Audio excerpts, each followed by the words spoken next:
Selamat pagi pemirsa, apa kabar Anda hari ini? Bersama saya Puji Lestari, inilah kabar Indonesia.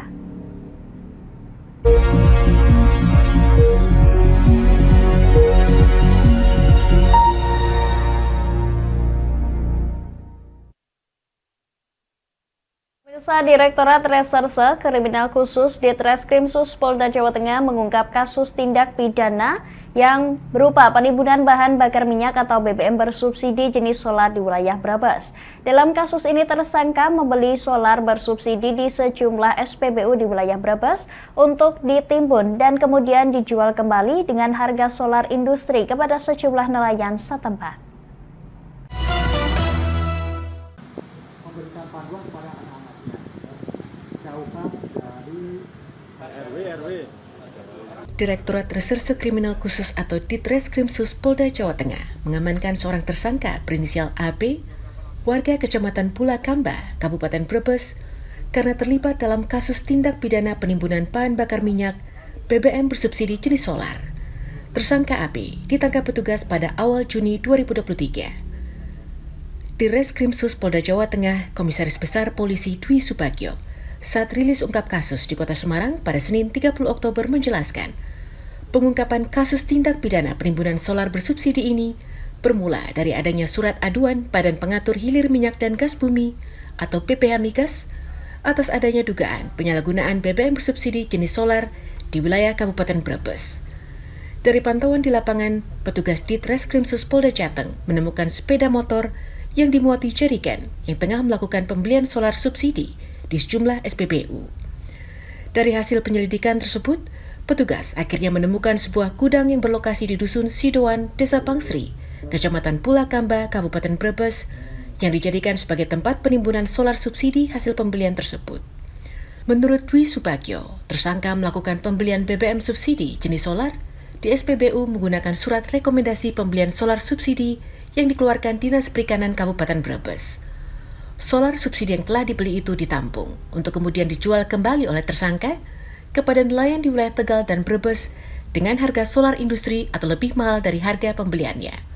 Dari hasil penyelidikan, praktik ilegal yang dilakukan oleh tersangka ini dilakukan sejak Juni 2023. Selain mengamankan seorang tersangka yang merupakan pengelola gudang penimbunan solar subsidi, dari pengungkapan ini, pihak Ditreskrimsus Polda Jawa Tengah juga mengamankan sejumlah barang bukti, seperti sepeda motor dan jerigen yang digunakan untuk membeli solar, truk tangki kapasitas 8.000 liter, mesin pompa, dan 11.000 liter solar subsidi.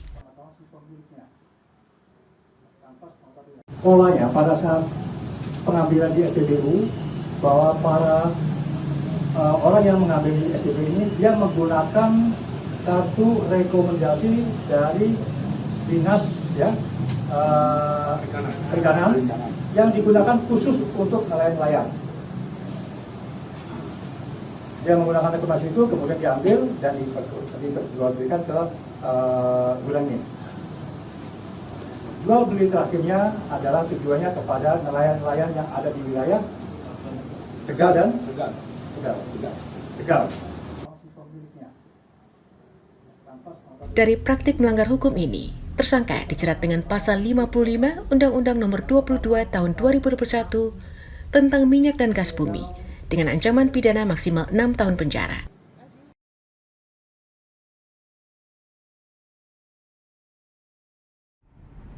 Pemirsa, Bareskrim Mabes Polri menaikkan status kasus ujaran kebencian yang dilakukan oleh Rocky Gerung ke tahap penyidikan. Peningkatan dilakukan setelah Bareskrim menemukan alat bukti cukup saat gelar perkara. 17 orang saksi sudah diperiksa terkait dengan kasus ini. Bareskrim Mabes Polri meningkatkan atau menaikkan status kasus ujaran kebencian dengan terlapor Rocky Gerung dari penyelidikan menjadi penyidikan. Hal tersebut disampaikan Direktur Tindak Pidana Umum Bareskrim Mabes Polri, Juhandani Raharjo Puro, saat jumpa pers di Mabes Polri pada Senin 30 Oktober.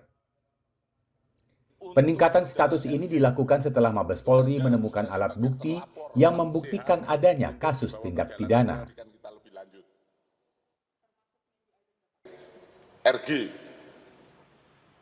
RG sudah kita gelarkan, dan setelah digelarkan oleh penyidik, Kita sepakat untuk menaikkan perkara itu dari penyelidikan menjadi penyidikan. Adapun proses ini bahwa kita mengetahui atau hasil gelar perkara diketahui bahwa telah terjadi suatu tindak pidana. Selama proses penyidikan, polisi telah memeriksa 17 orang saksi. Sebagai tindak lanjut, Bareskrim akan mengirimkan penyidik untuk mencari informasi di Polda Sumatera Utara, Polda Kalimantan Tengah, Kalimantan Timur, Yogyakarta, dan juga Polda Metro Jaya, di mana Rocky Gerung sempat dilaporkan atas kasus yang sama. Tidak menutup kemungkinan Bareskrim Mabes Polri akan kembali memanggil Rocky Gerung untuk pemeriksaan lanjutan. Pemirsa, 3 bakal calon presiden yakni Anies Baswedan, Ganjar Pranowo, dan Prabowo Subianto menghadiri jamuan makan siang bersama dengan Presiden Joko Widodo di Istana Merdeka Jakarta pada Senin 30 Oktober kemarin. Dan berikut pernyataan media dari ketiga baca pres usai menghadiri agenda tersebut.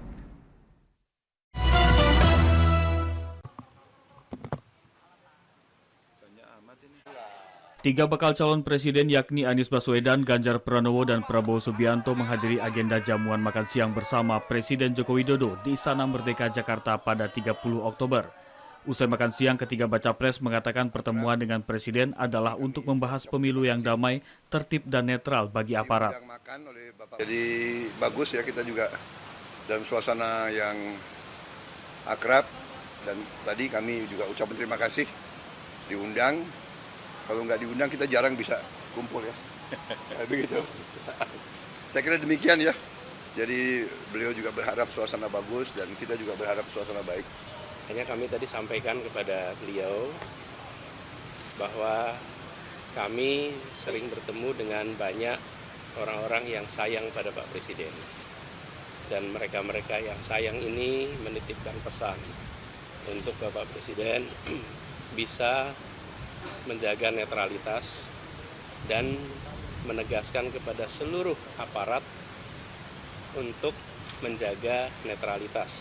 Pak Presiden mencoba untuk kita selalu bisa berkomunikasi dengan baik, dan beliau orang baik, insya Allah juga akan mendukung sistem demokrasi yang baik, dan mudah-mudahan tadi yang disampaikan oleh beliau-beliau juga insya Allah akan bisa dilaksanakan. Nah, tugas kita, yuk kita jaga bersama-sama pemilu ini damai, para aparaturnya betul-betul imparsial.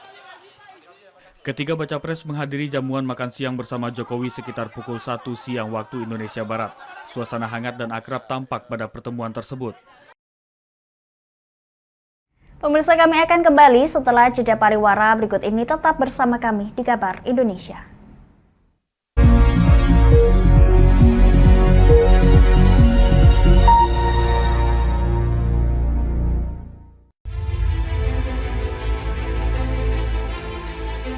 Memberikan pinjaman uang kepada saya dengan bunga 8% per bulan. Membedah opini narasumber, menggali lebih dalam untuk mendapatkan perspektif baru yang lebih faktual. Masalahnya, nota perbaikan kapal itu semua ada di saya. Kenapa Tomo bisa menunjukkan? Demi mendapatkan informasi yang solutif dan terpercaya. Dalam Bedah Opini, setiap Rabu jam 11 siang hanya di Lingkar TV.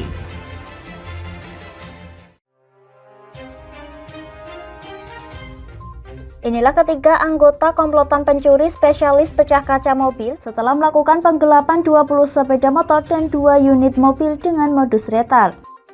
Merangkum semua peristiwa sebagai berita yang penuh fakta. Bersama Puji Lestari, saksikan Jateng hari ini setiap Senin hingga Sabtu jam 4 sore hanya di Lingkar TV. Bersama saya Galus Kargnanti dalam Sapa Jateng Lingkar TV. Melintas di daerah Sukolilo dikejar sama petugas bea cukai, ketangkap. Membahas dan menyuguhkan beragam potensi dari berbagai daerah di Jawa Tengah, ditemani narasumber-narasumber handal di bidangnya. Pencegahan dari awal mulai dari perilakunya, perilaku hidup bersih sehatnya juga harus dijaga seperti itu. Kami siap menyapa Anda dalam Sapa Jateng. Setiap Selasa jam 11 siang hanya di Lingkar TV.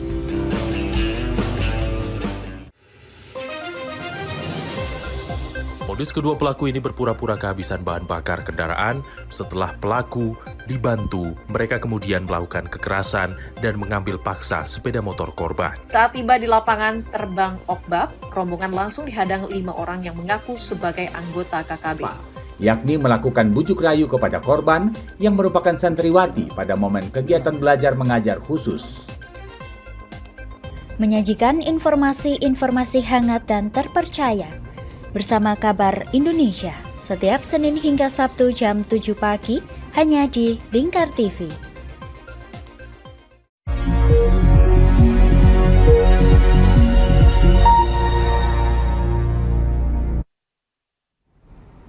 Anda masih menyaksikan Kabar Indonesia pemirsa. Ketua Komisi Pemilihan Umum KPU Republik Indonesia Hasyim Asyari menyatakan produksi logistik untuk pemilu 2024 sudah mencapai 57% pada akhir Oktober 2023. Dari angka tersebut 30%-nya sudah terkirim ke berbagai kabupaten dan kota di Indonesia.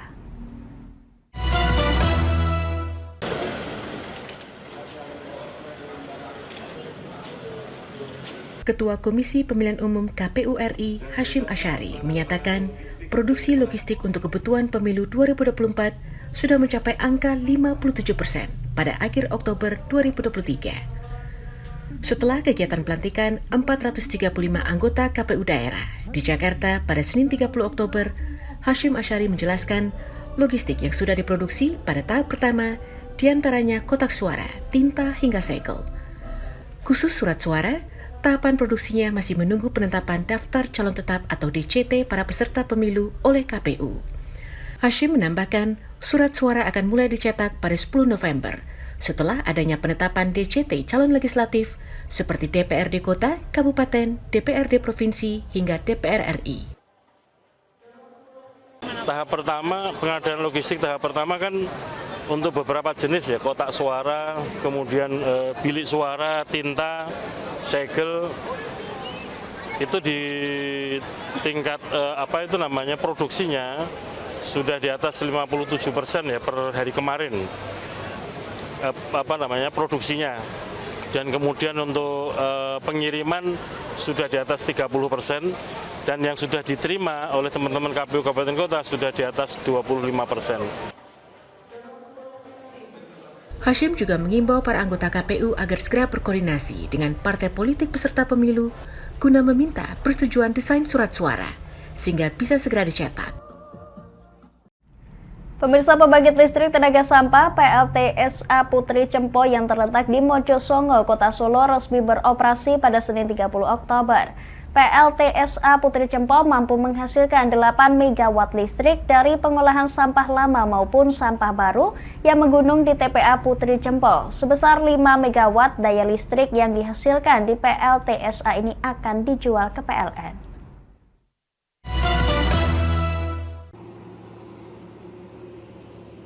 Salah satu proyek strategis nasional yang ada di Kota Solo, Jawa Tengah, yaitu pembangkit listrik tenaga sampah atau PLTSA Putri Cempo, resmi beroperasi pada Senin 30 Oktober. Pembangkit listrik yang dibangun di tempat pembuangan akhir TPA Putri Cempo ini merupakan terobosan pemerintah Kota Solo dalam menangani penimbunan sampah yang mencapai 94,9 juta ton dalam setahun. Wali Kota Solo Gibran Raka Buming Raka usai peresmian pengoperasian PLTSA Putri Cempo di Kelurahan Mojosongo, Jebres, Solo mengatakan saat ini pembangkit listrik tenaga sampah tersebut beroperasi dan menjadi solusi pengelolaan sampah di wilayah Solo dan sekitarnya. Namun PLTSA Putri Cempo ini juga siap menampung sampah dari luar wilayah Solo. Penghabisan ini dulu, menghabiskan gunung kita sendiri dulu. Tapi kan dari nanti menerima sampah dari luar kota. Tapi untuk kerjasamanya ditindaklanjuti lebih dini atau ini sekarang kita ikat dari sekarang, dan yang jelas ini solusi untuk bukan untuk Kota Solo saja, tapi solusi bersama untuk semua ya. Itu jadi bahkan Jogja nanti juga bisa kita tampung juga sampahnya. Pada kesempatan yang sama, Direktur Utama PT Solo Citra Metro Plasma Power selaku operator PLTSA Putri Cempo, Elan Suherlan mengatakan Pembangkit listrik tenaga sampah tersebut merupakan satu-satunya PLTSA di Indonesia yang menerapkan pengolahan sampah menjadi energi baru dengan proses ramah lingkungan. PLTSA Putri Cempo akan mengolah sebanyak 545 ton sampah mentah setiap hari, terdiri dari sampah lama dan sampah baru dengan hasil tenaga listrik sebesar 8 megawatt. Kami sudah ekspor ke PLN selama uji coba, commissioning, reliability test segala macam sudah uji coba. Tinggal nanti kita membicarakan lagi ke PLN mengenai kapasitas fullnya seperti apa begitu ya. Ini berapa produksi yang sudah diproduksi, Pak? Yang sudah diproduksi sekarang semua 8 gasifier 20 gas engine. Jadi total kapasitas mestinya bisa kurang lebih sekitar 8 mega hasilnya. Itu maksimal atau Maksimal. Yang kita jual ke PLN nanti 5 mega betul. Pengelolaan PLTSA Putri Cempo menggunakan teknologi yang diklaim minim limbah karena tidak ada proses pembakaran sampah. Proses gasifikasi juga tidak menghasilkan asap serta debu terbang, sehingga bersih dan ramah lingkungan. Pemirsa, kami akan kembali setelah jeda pariwara berikut ini. Tetap bersama kami di Kabar Indonesia.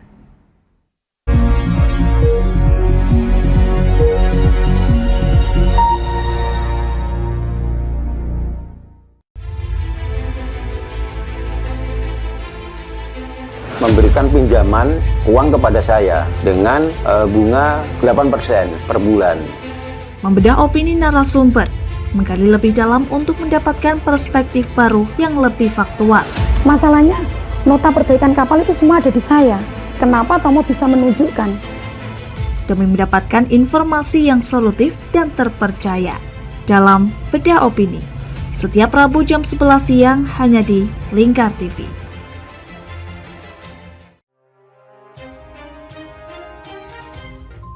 Inilah ketiga anggota komplotan pencuri spesialis pecah kaca mobil setelah melakukan penggelapan 20 sepeda motor dan 2 unit mobil dengan modus retal. Merangkum semua peristiwa sebagai berita yang penuh fakta. Bersama Puji Lestari, saksikan Jateng hari ini setiap Senin hingga Sabtu jam 4 sore hanya di Lingkar TV. Bersama saya Galus Karginanti dalam Sapa Jateng Lingkar TV. Melintas di daerah Sukolilo dikejar sama petugas bea cukai, ketangkap. Membahas dan menyuguhkan beragam potensi dari berbagai daerah di Jawa Tengah, ditemani narasumber-narasumber handal di bidangnya. Pencegahan dari awal mulai dari perilakunya, perilaku hidup bersih sehatnya juga harus dijaga seperti itu. Kami siap menyapa Anda dalam Sapa Jateng. Setiap Selasa jam 11 siang hanya di Lingkar TV.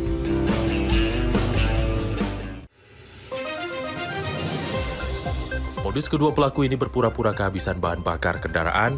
Setelah pelaku dibantu, mereka kemudian melakukan kekerasan dan mengambil paksa sepeda motor korban. Saat tiba di lapangan terbang Okbab, rombongan langsung dihadang 5 orang yang mengaku sebagai anggota KKB.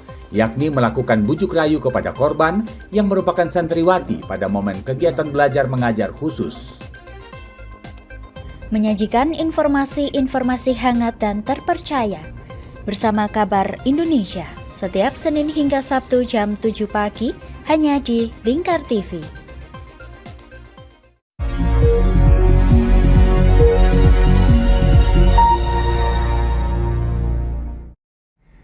Pemirsa, penyelenggara perdagangan melalui sistem elektronik PMSE wajib menyampaikan berbagai data dan informasi terkait dengan transaksi perdagangan elektroniknya ke Badan Pusat Statistik atau BPS mulai Januari 2024. Kewajiban tersebut diungkap PLT Kepala BPS Amalia Adininggar Widyasanti di Jakarta berdasarkan Peraturan Kepala BPS Nomor 4 Tahun 2023.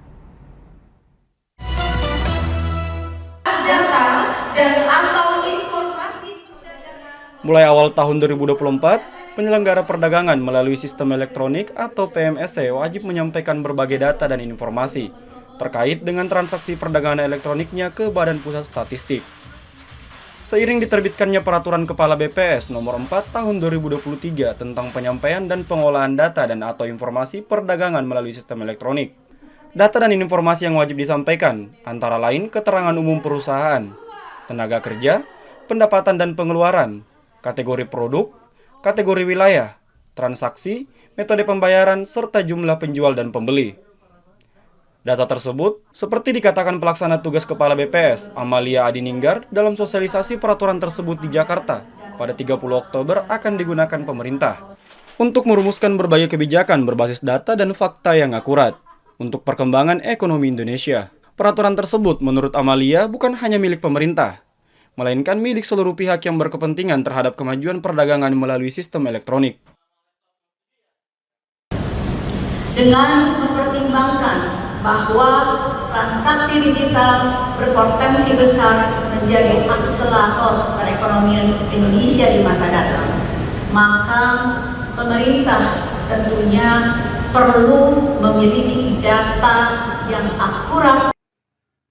Data dan informasi tersebut harus dilaporkan PMSE setiap kuartal paling lambat 15 hari setelah kuartal berakhir. Bagi penyelenggara PMSE yang melanggar ketentuan tersebut, akan dikenakan sanksi administratif berupa peringatan tertulis hingga pemblokiran sementara layanan. Pemirsa, Wakil Presiden Kiai Haji Ma'ruf Amin membuka seleksi tilawatil Quran dan Hadis Nasional ke-28 tahun 2023 di Provinsi Jambi. Dalam momentum tersebut, Wapres berpesan agar Al-Quran dan Hadis harus dijadikan sebagai pedoman hidup. Dan generasi muda yang berpedoman pada Al-Quran dan Hadis harus dibina untuk menjawab tantangan Indonesia di masa depan.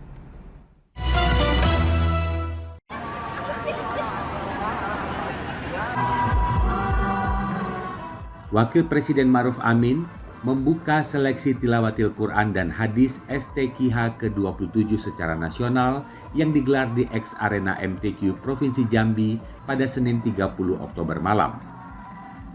Turut hadir dalam kesempatan itu Wakil Presiden ke-12 Yusuf Kala, Menteri Agama Yakut Khalil Kaumas, Gubernur Jambi Al-Haris, dan Kepala Daerah di Provinsi Jambi, serta sejumlah anggota DPR RI. Dalam sambutannya, Wapres Ma'ruf Amin berpesan untuk membekali diri dengan Al-Quran dan Hadis. Tantangan masa depan yang akan semakin berat menuntut generasi muda perlu dibina untuk menjawab perkembangan Indonesia. Wapres juga menyinggung perkembangan ekonomi syariah yang searah dengan cita-cita menjadikan Indonesia sebagai pusat halal dunia pada tahun 2034. STQH Nasional ke-27 ini diselenggarakan di Provinsi Jambi mulai 30 Oktober hingga 7 November. Diikuti oleh 34 provinsi dengan total peserta 736 orang dan 5 kategori lomba untuk golongan anak dan dewasa.